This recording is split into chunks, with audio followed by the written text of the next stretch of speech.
What is a value of n that satisfies the equation below?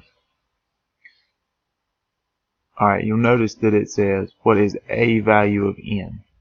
Since this is n squared, you're probably going to have two solutions. So you only need to find one of them to answer this question. So the first thing you want to do is put this in some kind of form you can work with so that you can actually solve it. So to start with, I'm going to multiply both sides by negative 7n plus 28.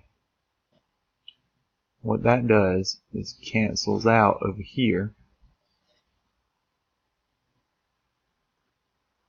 and then you have this left over here.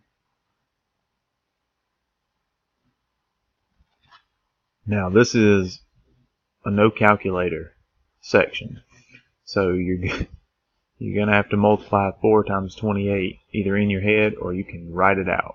Either way is fine. But what our equation looks like after we distribute this negative 4 through this parentheses, it should look like this. N squared plus 3 equals 28n minus 112. Because negative 4 times negative 7n is positive 28n. And negative 4 times positive 28 is negative 112. Now, we want to get all of this over on that side of the equation so that we have a quadratic equation that equals 0. And then we can either factor it or use the quadratic formula to solve for n. So what we're going to do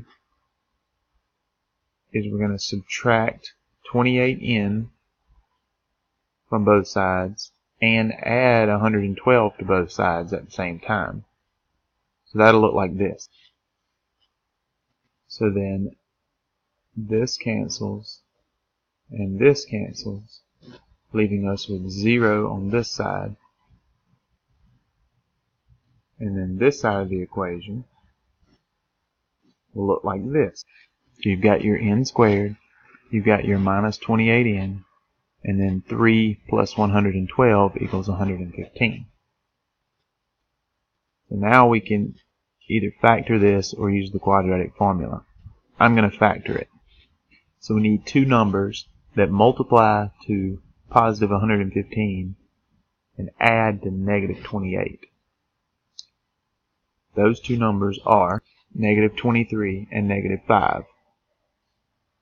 So we rewrite our equation like this, and then we group it and factor it, which should look like this, because n times n is n squared, n times negative 23 is minus 23n, negative 5 times n is minus 5n, and negative 5 times negative 23 is positive 115. So then we rewrite this equation like this, because these two right here are the same. You can regroup it this way. And now you have two numbers which, when you multiply them together, give you 0. That means one of those two numbers has to be 0. So your two possible solutions for n are 5 and 23. Because 5 would make this 0, and 23 would make this 0. So either 5 or 23 would be an acceptable answer for this one.